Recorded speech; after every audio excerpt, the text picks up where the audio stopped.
Praise the Lord. God bless you po, beloved Brother Orlando Magaling. Praise God. Tayo po'y manalangin, mga minamahal. Dakila't mapagpalang Ama, Diyos na makapangyarihan sa lahat. Aming pinakamamahal na Panginoon Jesus, sa unat panalangin po ng aming minamahal at ginaganamahal na Pastor Valdiswal Almeida. Kami po'y lubos labis na nagpupuri, nagpapasalamat sa iyong kagandahang loob. Mahal na Panginoon, hindi nagmamaliw, sa iyong habag at awa na hindi nauubos para sa amin. Maraming salamat po, mahal na Panginoon. Lalong higit sa iyong napakatamis, banal na presensya, lagi mong ibinubuhos sa aming kalagitnaan. Nagbibigay ng kagalakan, kapayapaan, pag-asa sa aming mga puso. Mahal na Panginoon, maraming salamat. Narito po kami, mahal na Panginoon, sa pakikinig at pag-aaral ng iyong salita. Ngunit bago ang lahat, muli kami nagsisisi. Hingi po ng tawad sa lahat ay mga pagkukulang pagkakasala, lalo yung balingkod. Tawarin mo po kami, mahal na Panginoon. Dalangin po namin sa mga oras na ito. Buksan mo aming puso, aming espiritual na pangunawa upang maunawaan namin na yung banal salitang pag-aaralan namin sa hapong ito dahil sa ganang akin. Wala po akong magagawa. Mahal na Panginoon, kay mangmang lamang sa iyong harapan. Itago mo ko sa iyong likuran. At sunod dalangin ng aming minamahal, ginaganaman na Pastor, sama-sama naming sinasaway lahat ng hadlang, uri, gawa ng kaaway, demos of unbeliefs and doubts, cast out in Jesus' name. In the name of Jesus. Amen. Praise God. Makaupo po tayo mga minamahal. Praise the Lord.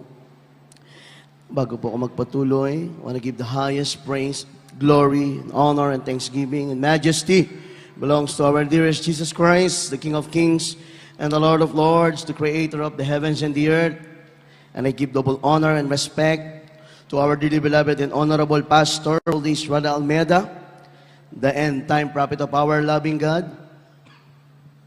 And we always cherish the blessed memories and teachings of our dearly beloved Assistant Pastor, Lina C. Almeida, and greetings and respect to the beloved children, the whole Almeida family. Praise the Lord. Binabati rin natin ang mapagpalang araw ating mga live webcast viewers. Praise God. Sa lahat po ng kapwa manggagawa, kapwa mangaral, sa lahat ng ating beloved choir members, beloved instrumentalists, sa lahat ng ginagamit sa banal na ubasan ng mahal na Panginoon, sa inyo po mga minamahal, kung may bisita o baguhan, mapagpalang hapon, maging sa ating beloved ordained preacher, bumabati po tayo ng mapagpalang hapon, sa na kanyang mga mahal sa buhay. Praise God. At bago tayo magpatuloy, mga minamahal, kunin ko na rin po ang pagkakataong ito na bumati po ng advance happy birthday po sa ating beloved ordained preacher, beloved Brother Freddy Asis, aking father-in-law. Mga minamahal, God bless you po, aming beloved ordained preacher. Pagpalay po ay lubos na ating pinakamamahal na Panginoon sa lahat ng uri ng pagpapala. Again, advance happy birthday po to our beloved ordained preacher, beloved Brother Freddy Asis. Praise the Lord, mga minamahal. Tayo po ay magpatuloy na sa pag-aaral po ng balasalita ng ating mahal na Panginoon dahil napaka-iksi na po ng oras. Kaya mga minamahal, yung ating atensyon ay ituunan natin, mga minamahal, sa pakikinig po ng banal na ebanghelyo ng ating mahal na Panginoon. Ating pag-aralan, The Lord is my shepherd. The Lord is my shepherd. Sa Tagalog, ang Panginoon ang aking pastol. Very popular, very famous verse, mga minamahal. Subalit, mas maganda kung ating maunawaan ito, versikulo by versikulo. Palakpakan natin ang ating mahal na Panginoon. Pakibasa po ang ating unang talata, kaya hindi po. Dito po sa aklat ng mga awit, Kabanatang 23, talatay 1. Ang Panginoon ay aking pastor, hindi ako mangangailangan. Amen. God bless you sa pagkabasa po ng bansalita ng Diyos. Ang Panginoon ay ang aking pastor, hindi ako mangangailangan, ang sabi ni David. Alam niyo mga minamahal, tayo po ay nalintulad ng mahal na Panginoon sa isang tupa. Maraming talata sa Biblia na ang mga Kristiyano ay inahilintuon sa tupa. Maraming karakter ng isang tupa, mga minamahal. Everybody say amen. Yung mga tupa, mga minamahal, ang pagkakakilala nila, ang pagkakaunawa ng mga tupa sa mga nagpapastol sa kanila, mga minamahal, ay ang kanilang sandigan. Ang pagkakaalam ng tupan sa mga nagpapastol sa kanila, ito yung lahat sa kanila. Ang isang tupa, mga minamahal, makaramdam ito ng matinding takot. Makaramdam ito ng pag-aalala, mga minamahal, kapag hindi niya nakikita na sa kanyang tabi o nasa kanyang paligid ang kanyang pastol. Everybody say amen. Yan ang katotohanan sa literal, mga minamahal. May makita ka bang tupa na nag-iisa, mga minamahal? Kung mayroon ka makita na tupang nag-iisa sa gubat, mga minamahal, isa lang ang mangyari doon. Siya ay nasa kapahamakan na. Everybody say amen. Dahil ang mga tupa, mga minamahal, ay umaasa lamang sa kanilang pastol. Na kung saan sila dadalhin ng kanilang pastol, kung saan sila papakainin, kung saan sila pagpapahingahin, mga minamahal. Sa unang talata ng ating binasa, ang ipinapakita dito sa atin ni Haring David, mga minamahal, ay isang malalim na relasyon sa ating pinakamamahal na Panginoon. Everybody say Amen. Ang sabi niya, ang Panginoon ang aking pastor, hindi ako mangangailangan, mga minamahal. Ibig sabihin, mga minamahal, hindi tayo magkukulang, hindi tayo mangangailangan sa anumang paraan hanggat tayo po ay nasa piling ng ating pastol, which is ang ating pinakamamahal na Panginoon. Ganoon din naman sa literal, mga minamahal. Sa literal, yung nagpapastol ng kanyang mga tupa, siya yung naghahanap ng isang masaganang pastulan. Siya yung naghahanap ng isang matabang damuhan. Siya yung naghahanap ng isang malinis na batis para doon pakainin ang mga tupa, doon pagpahingahin ang mga tupa, doon painumin ang mga nauuhaw na tupa. Everybody say Amen. Ibig sabihin, yung nagpapastol, mga minamahal ng kanyang tupa, ang nagpo-provide ng lahat ng pangangailangan ng kanyang tupa, mga minamahal. Kaya nga sabi ni Haring David, hindi ako mangangailangan, mga minamahal. Sabi sa English, the Lord is my shepherd, I shall not want, mga minamahal ko. Subalit mga minamahal, hindi lamang po kasi ito sa pagkaing material ang tinutukoy ng ating mahal na Panginoon na kanyang isusupply sa atin, mga minamahal. Dahil sa ating buhay, sa ating paglilingkod sa mahal na Panginoon, pangalawa lamang ang mga material na bagay. Mas higit nating kinakailangan ang mga pangangailangan natin sa espiritual. Everybody say, praise the Lord. Ang sabi ng mahal na Panginoon, I will supply all your needs. Ang sabi ni Haring David, ang Diyos ang aking pastor, hindi ako mangangailangan. Ang ibig sabihin ng mahal na Panginoon dito, mga minamahal, maging yung pangangailangan ng ating mga kaluluwa, ang Diyos ang magpo-provide. Ano ang pangangailangan ng ating kaluluwa? Kapahingahan, kagalakan, kapayapaan, mga minamahal ko. Everybody say Amen. Na kahit nasa panahon tayo ng pagsubok, kahit na tayo'y binabagyo ng pagsubok, mga minamahal, ang ating kaluluwa ay may kapahingahan. Bakit? Kasama natin ang ating pastor, which is ang ating pinakamamahal na Panginoon. Everybody say, praise the Lord. Kapag ikaw ay walang kapahingahan, kapag ikaw ay walang kapayapaan, wala kang kagalakan sa gitna ng pagsubok, isang tiyak na bagay, ikaw ay humiwalay sa iyong pastor. Nag-iisa ka. Ibig sabihin, nag-iisa kang gumagawa ng paraan para solusyonan ang iyong problema. Ikaw ay lumalayo sa banal ng kalooban ng Diyos. Subalit, kapag ikaw ay nasa piling ng ating mahal na Panginoon, binabagyo ka ng pagsubok, mabigat ang iyong problema, may kapayapaan ka, may kagalakan ka sa iyong puso at kaisipan, mga minamahal. Everybody say Amen. Kaya nga, sabi na David, hindi ako mangangailangan. Palakpakan natin ang ating pinakamamahal na Panginoon. Ibig sabihin, kahit anong problema mo, may solusyon na galing sa ating dakilang Diyos. Kasi kung nga yung problema mo, wala ka nakikitang solusyon, ibig sabihin, nangangailangan ka ng solusyon, mga minamahal. Subalit, habang ang isang Kristiyano nasa piling ng kanyang pastol, bagamat anuman ang kanyang kalagayan ngayon, meron siyang solusyon na nakikita. Dahil lahat ng kailangan niya, ang kanyang pastol ang magpo-provide para sa kanya. Palakpakan natin ang ating mahal na Panginoon. Pakibasa po ang sumunod na talata, Awit 23, talatang 2 hanggang 3. Kindly po. Dito po sa Aklat ng mga Awit, Kapitulo 23, may talatang 2 at 3. Kanyang pinihiga ako sa sariwang pastulan.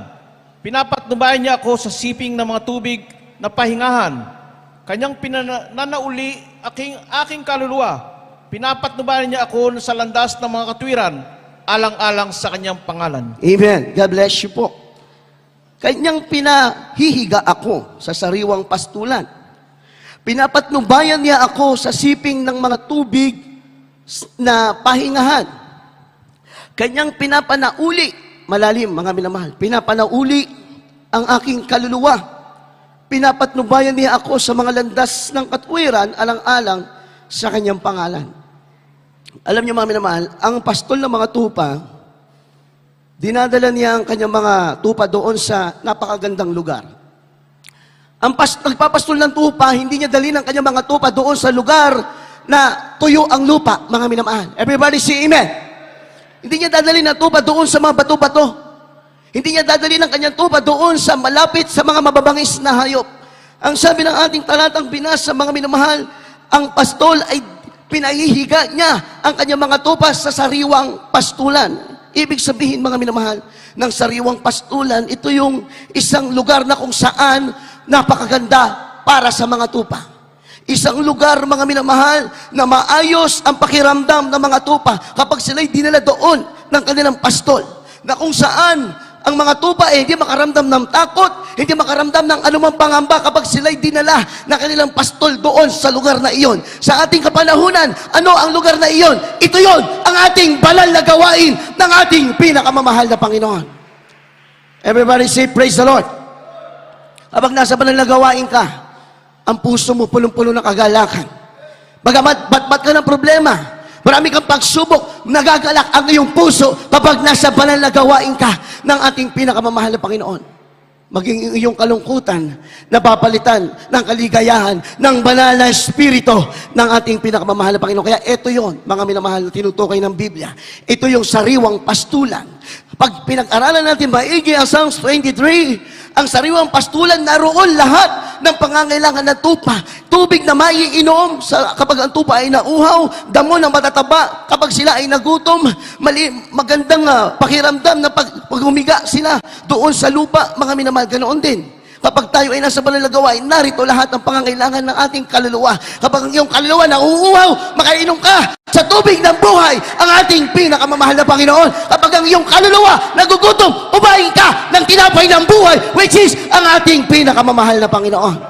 Nandito lahat, mga minamahal. Kaya dito tayo dinadala ng Diyos. Ang totoong tupa ng Diyos, lagi mong makikita sa banal na gawain ng ating pinakamamahal na Panginoon. Ang totoong tupa ng Diyos, hindi mo makikita sa araw ng banal na gawain na nag-iisa, naroon, at naroon makikita mo sa banal na gawain ng ating pinakamamahal na Panginoon. Everybody say amen. Ganoon din, mga minamahal, sa paglilingkod natin sa mahal na Panginoon. Dito tayo pinagpapahinga ng Diyos. Maraming pag-uusig sa labas. Kaya nga, mga minamahal, paglabas mo pa lang dyan sa pintuan, o paglabas pa lang natin dyan sa gate ng ating pastoral, nakaabang na ang mga kaaway ng Diyos. Mga minamahal. Kaya nga, hindi ka dapat papayag. Huwag mong iiwan ang lugar na ito na hindi ka fully charged ng banal na presensya ng ating pinakamamahal na Panginoon. Dahil paglabas mo pa lang dyan, nakaamba na sa iyo ang iba't ibang uri ng gawa ng kaaway. Subalit kapag ang isang tupa busog sa salita ng Diyos, ang isang tupa busog sa tubig ng buhay, ang kapangyarihan ng Diyos ay sumasa iyo. Hindi ka magagawa ng anuman ang gawa ng kaaway. Palakpakan natin ang ating mahal na Panginoon. Kaya nga, mga minamahal, ang isang tupa, kapag ikaw ay humiwalay sa iyong pastol, wala ka ng protection. Mga minamahal, hindi mo na alam, bigla na lang may sasagpang sa iyo ng mga mababangis na hayop. Mga minamahal, sino magtangkol sa iyo? Mga minamahal, sino ang magbabantay sa iyo? Kaya mga minamahal, hindi tayo, lahat ng ating pangangailangan ay sa atin. Hindi tayo maghahanap ng anumang pangangailangan natin hanggat kasama natin ang ating pastol. Ang pastol ng ating kaluluwa, ang ating pinakamamahal na Panginoon. Everybody say amen. Alam niyo, mga minamahal, di ba yung nagpapastol ng tupa, panahon ng Old Testament, sa baywang nila meron nakasabit dyan na pamalo. At meron silang hawak na tungkod. At yung tungkod na yun, may curve yun na parang pa-letter U sa dulo. Alam mo, mga minamahal, ang ginagawa ng pastol, kapag ang isang tupa lumilihis, kunwari yung nagpapastol ng tupa, may 100 ships.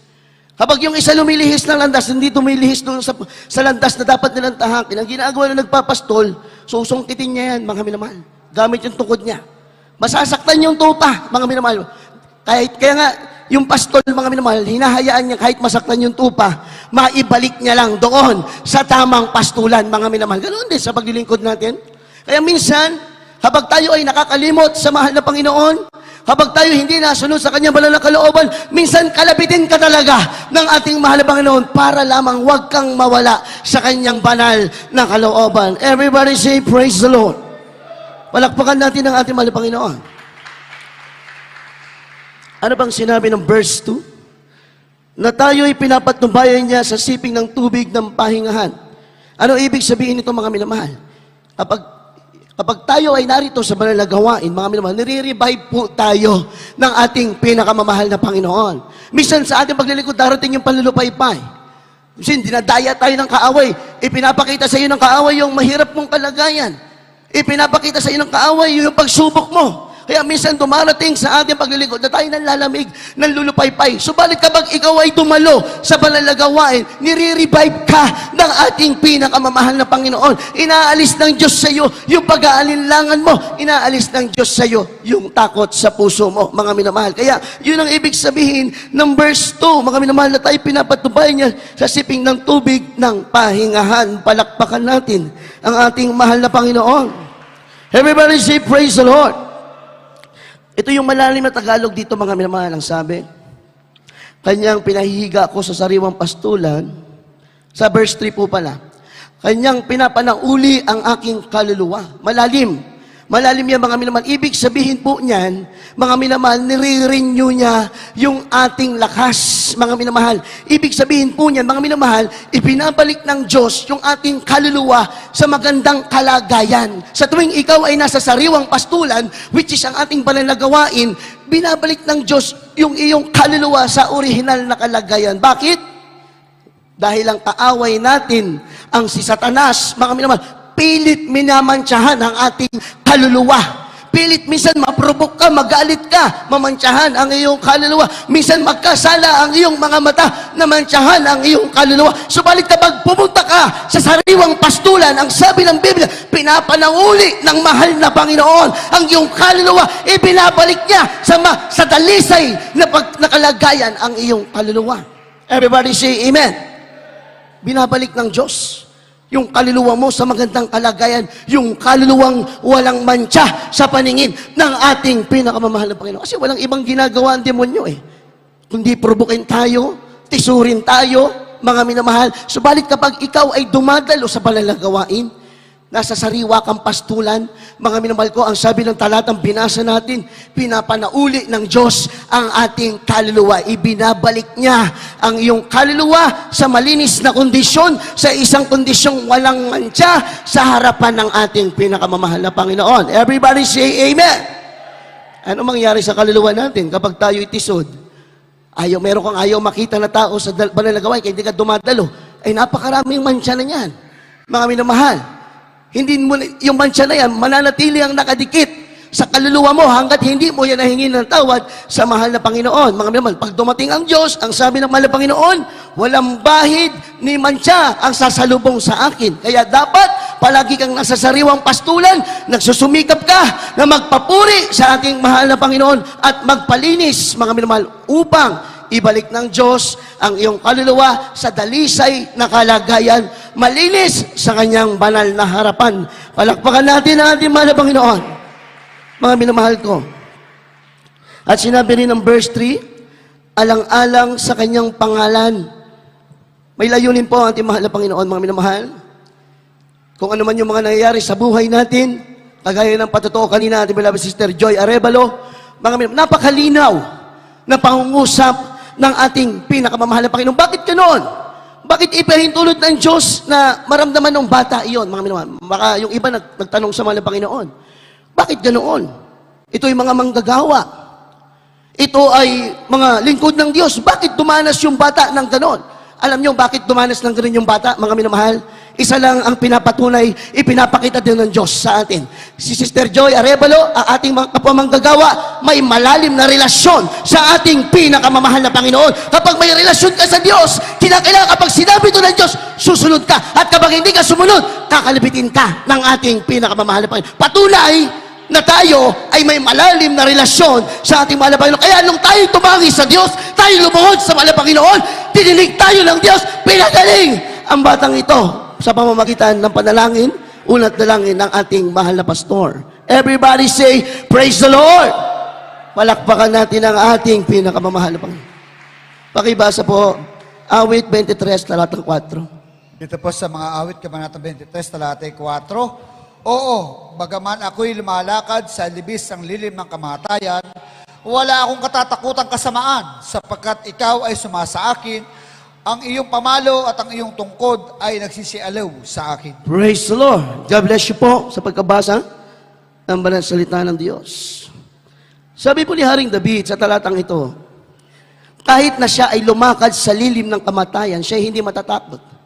Alam niyo mga minamahal, napaka-imposible sa isang tao na hindi makaramdam ng takot o kahit konting pag-aalala kapag alam mo na ikaw ay nasa lilim ng kapahamakan. Napaka-imposible, mga minamahal. Ngunit iba talaga ang kapanatagan kapag tayo ay nasa ating pinakamamahal na Panginoon. Everybody say amen? Kapag alam natin na ang Diyos ang ating kasama, mga minamahal, kahit lumakad man tayo, mga minamahal, sa apoy, kahit ay lumakad sa ibabaw ng tubig, alam natin, kasama natin ang ating pinakamamahal na Panginoon. Hindi tayo makakaramdam ng pag-aalinlangan, hindi tayo makakaramdam ng takot, mga minamahal. Everybody say, praise the Lord. Alam niyo kung bakit naisulat to ni Haring David na, oo, bagaman ako'y lumalakad sa libis ng lilim ng kamatayan, wala akong katakutang kasamaan. Bakit naisulat to ni Haring David? Ito ba'y kwento lamang? Inimbento lamang ba ito ni Haring David? Hindi. Ito po mismo ang naranasan ni Haring David, mga minamahal. Kaya naisulat niya ito. Ganon din sa paglilingkod natin, mga minamahal. Hanggat tayo ay nasa piling ng ating pastol, wala tayong katakutan kasamaan, mga minamahal. Ano mang gawa ng kaaway, hindi natin katakutan, mga minamahal. Dahil mayroong magtatanggol sa iyo, may magbabantay sa iyo. Ang pastol mo, ang ating pinakamamahal na Panginoon. Everybody say, praise the Lord. Kaya ganoon yung tapang ni Haring David eh. Ganon yung kapanatagan ng kanyang puso. Napaka-imposible, mga minamahal, sa isang tao. Alam mo, nasa bingid ka ng kamatayan, nasa bingid ka ng kapahamakan, hindi ka makakaramdam ng anumang takot sa kasamaan. Napaka-imposible unless you have the Spirit of our dearest Jesus Christ. Kapag nasa iyo ang banal na Espiritu ng mahal na Panginoon, nasa iyo lahat ng pangangailangan mo. Bibigyan ka ng tapang, bibigyan ka ng lakas, bibigyan ka ng wisdom kapag nasa iyo ang banal na Espiritu ng ating pinakamamahal na Panginoon. Everybody say amen. Kaya, mga minamahal, kapag ang isang tao o kapag ang isang Kristiyano, malalim ang relasyon sa Diyos, masyadong aktibo ang Diyos sa ating buhay, mga minamahal. Everybody say amen. Tingnan nyo, mga minamahal, ha? Kapag ang isang Kristiyano, may malalim na relasyon. Kasi hindi lahat ng Kristiyano malalim ang relasyon sa Diyos eh. That is the truth, sad but truth, mga minamahal. Pero kapag ang isang Kristiyano, malalim ang kanyang relasyon sa Diyos, aktibo ang Diyos sa buhay mo. Paano yun? Kahit maliit na panalangin mo, tinutugon ng mahal na Panginoon. Kahit mabilis ang panalangin mo, may resulta. Bakit? Malalim ang relasyon mo sa ating pinakamamahal na Panginoon. Sabi ng Biblia, draw near to God and He will draw near to you. Everybody say, praise the Lord. Ay, pinapakita sa atin naman, Panginoon, anak, lumapit ka sa akin. Magkaroon ka ng malalim na relasyon sa akin. Ano man ang iyong hilingin, mga minamahal, agad-agad ang aking saklolo para sa iyo. Palakpakan natin ang ating mahal na Panginoon, mga minamahal. Everybody say, praise the Lord. Kaya mga minamahal, hanggat kasama natin ang ating pastol, siya ang bahalang aayos ng ating buhay. Ang ating pastol ang magpaplano ng ating buhay, ang magpo-provide lahat ng ating pangangailangan, miski bukas, wala kang alalahanin, mga minamahal. Ang totoo yung naririnig natin pangangaral ng ating mahal na pastor, masarap maglingkod sa Diyos, mga minamahal. Alam niyo yung iba, bakit hindi nila masabi na masarap maglingkod sa Diyos? Kasi kapag hindi mo sinusunod lahat ng banal na kalooban ng mahal na Panginoon, hindi kikilos ng buo ang makapangyarihang kamay ng Diyos sa buhay mo. Ngunit, kapag ikaw ay may malalim na relasyon sa mahal na Panginoon, sinisikap mong sundin lahat ang kanyang banal na kalooban, palagi mong masasabi, napakasarap maglingkod sa ating pinakamamahal na Panginoon. Everybody say, praise the Lord. Tuloy-tuloy tayo, mga minamahal. Awit 23, talatang 5. Second to the last verse po. Dito po sa mga awit, Kapitulo 23, may talatang 5. Yung pinaghahandaan ako ng dulang sa harap ko, sa harapan ng aking mga kaaway, yung pinahiran ng aking ulo ng langis, aking saro ay inaapawan. Amen. God bless you po. Kagaya po na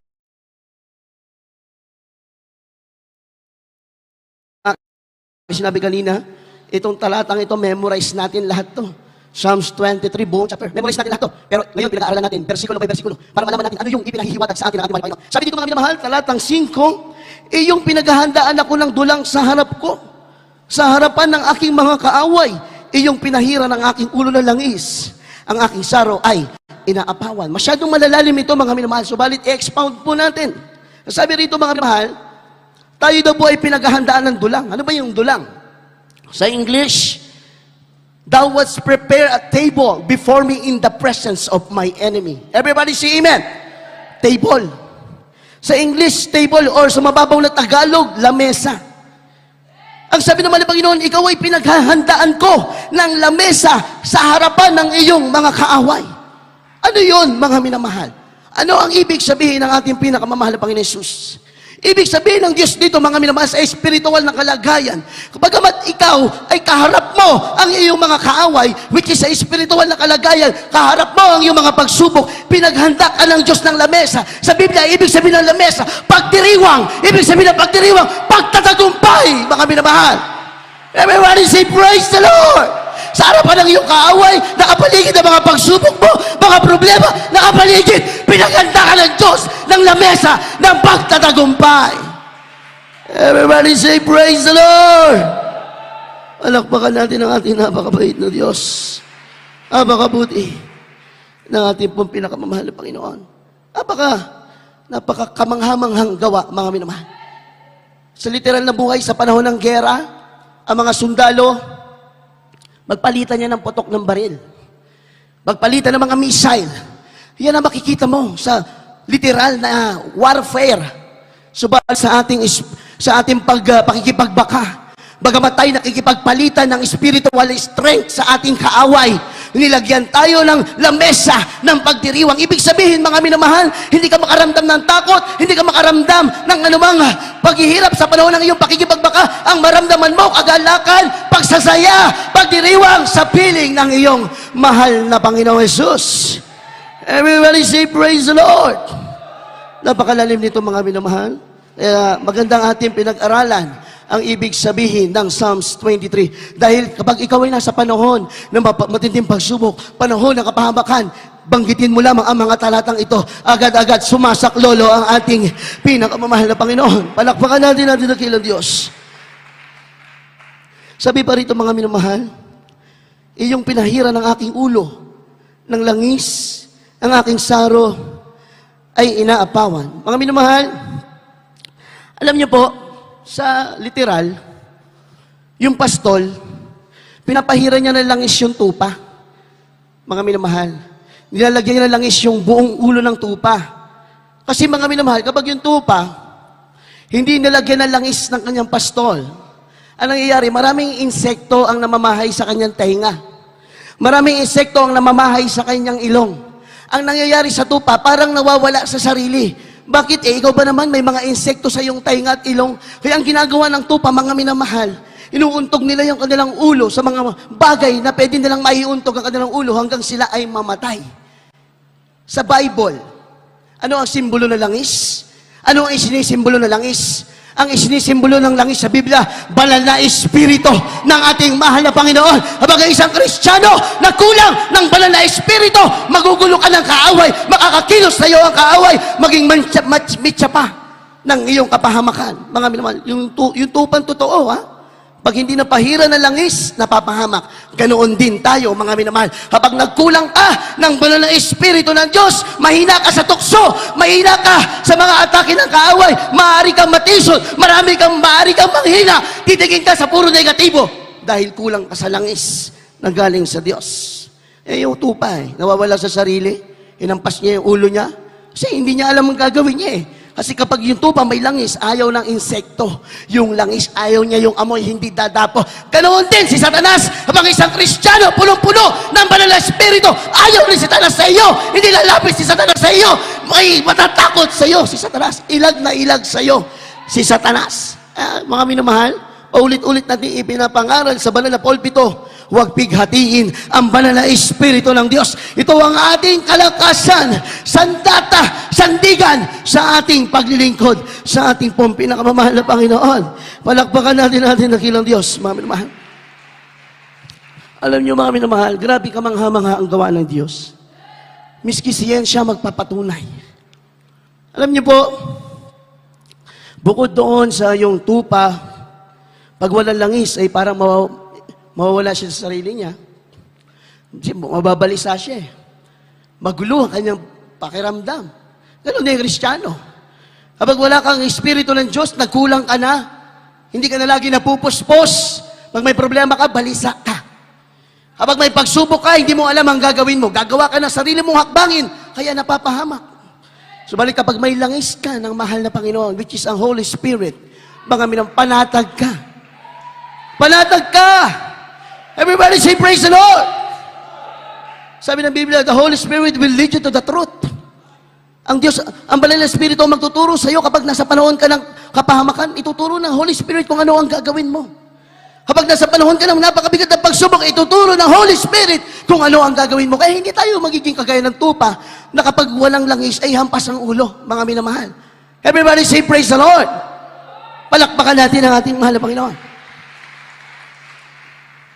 Ano yung sinasabi ko po kanina, mga minamahal, na kamangha-mangha ang gawa ng Diyos, miski siyan siya magpapatunay. Alam niyo yung isang tupa, si Satanas, ang sinisimbolo niya sa Biblia, ahas. Everybody say amen. Ang mahal na Panginoon, nung naging alay, naging sakripisyo, ang tawag sa kanya, Kordero ng Diyos or the Lamb of God. Everybody say amen. Ilan yung mga minamahal? Ang isang tupa, literal na tupa muna tayo. Habang ang isang literal na tupa, natuklaw ng ahas, mga minamahal, masaktan yan. Masasaktan siya kasi may pangil yung ahas. Maring dumugo ng konti. Pero ano mangyayari sa tupa? Makakakain pa rin yung tupa. Makakatulog pa rin yung tupa. Normal lang sa tupa. Bakit? Napaka-makamandag ng ahas, di ba? Yung tao nga, pag natuklaw ng ahas, segundo lang o minuto lang, patay. Pero alam nyo, natuklasan ng siyensya, kapag pala ang tupa natuklaw ng makamandag na ahas, kahit ano pang pinakamakamandag na ahas dito sa mundo, pag yung tupa natuklaw ng ahas, hindi pala tumatalab sa dugo ng tupa yung ahas dahil ang dugo ng tupa, anti-venom, mga minamahal, hindi tinatablan ng anumang kamandag. Everybody say, praise the Lord! Is it coincidence, mga minamahal? Nagkataon lang po ba ito? Hindi, mga minamahal. Yan ay sinadya ng ating pinakamamahal na Panginoon.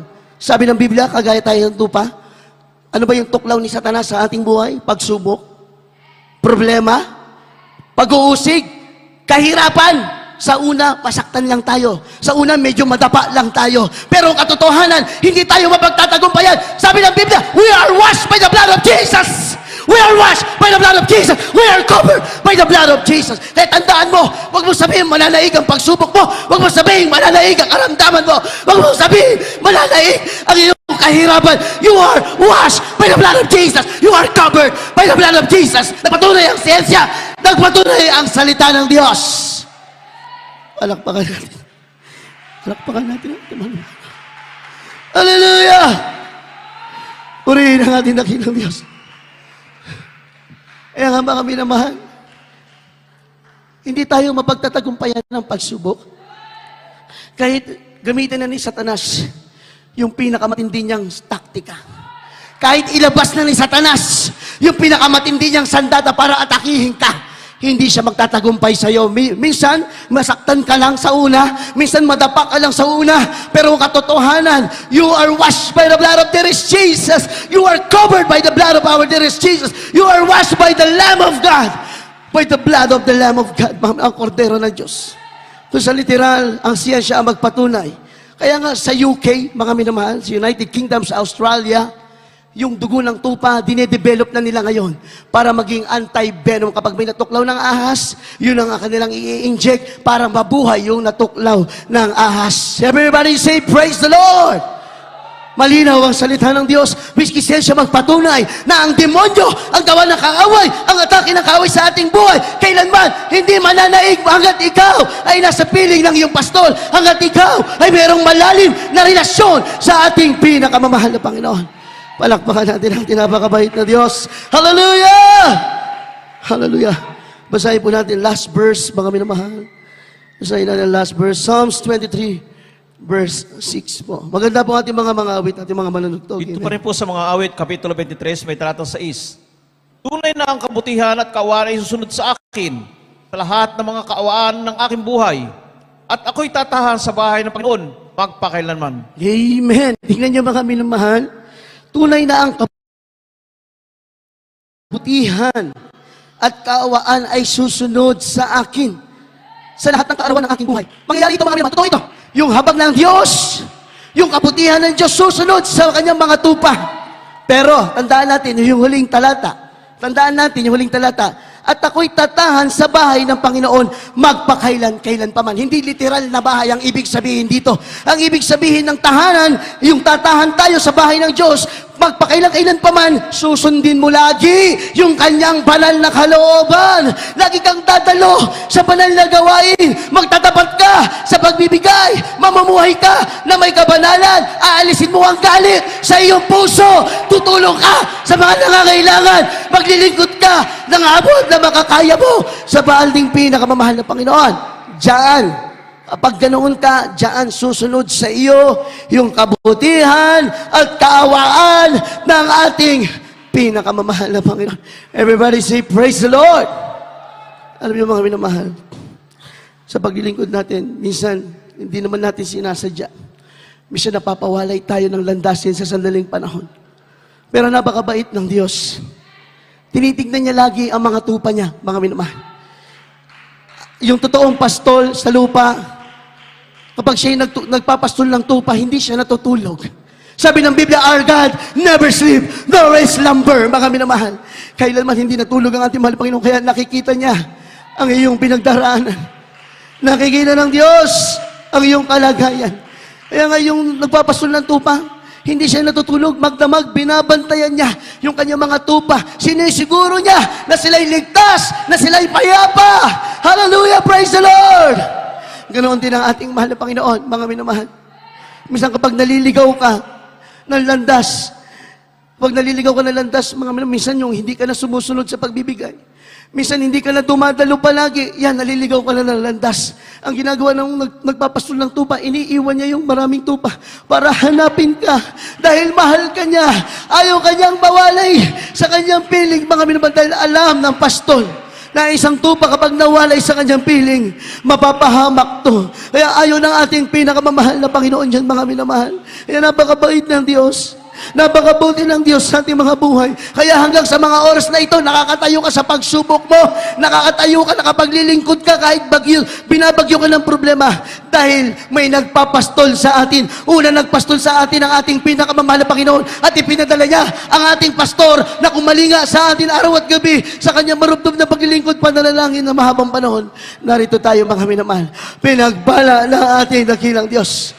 Kaya tandaan po natin, hindi magtatagumpay ang kaaway sa ating buhay. Minsan nakala mo sa una parang mahirap. Minsan nakala mo sa una parang walang pag-asa. Parang hindi yata totoo ang salita ng Diyos. Pero panghawakan mo ang pangako ng Diyos. Panghawakan mo ang salita ng Diyos, mga minamahal. Makikita mo, makapangyarihan ang Diyos na iyong pinaglilingkuran. Buhay ang ating mahal na Panginoon Jesus. Tayo umawit sa ating pinakamamahal na Panginoon. Hallelujah. Huwag kang uuwi na hindi ka nabusog ng banal na Espiritu.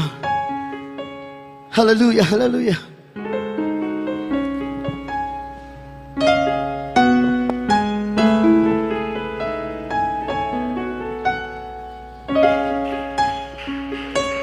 Hallelujah.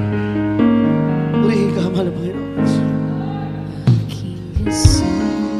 Jesus.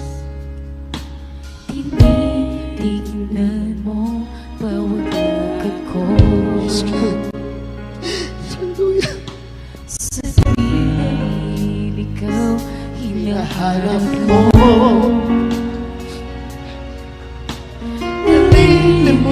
Kalimutan ka, ngunit sa'kin nagpapahal. Hallelujah! Aking Jesus, maaasahan mo anumang panahon. Magkulang man ako sa paglilingkod, napapatawad mo anumang kasalanan ko. Banggitin mo aking pangalan, ikaw ay aking iingatan. Pagkat ako ang iyong sandigan, mas higit pa sa'yo, kaibigan. Hindi kita mapapabayaan sa oras ng iyong kaibigan. Ang salita ko'y di nagbabago. Ako ang Diyos sa buhay mo. I love you, that is Jesus. We love you, that is Jesus. Aking Jesus, tinitignan mo bawat lakad ko. Let's go. Sa tuwing naliligaw, hinahanap mo. Nalilimutan ka, ngunit sa'kin nagpapaalam. Aking Jesus,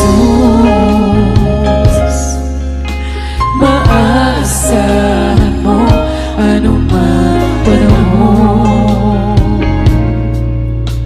Magkulang man ako sa paglilingkod, napapatawad mo anumang kasalanan ko.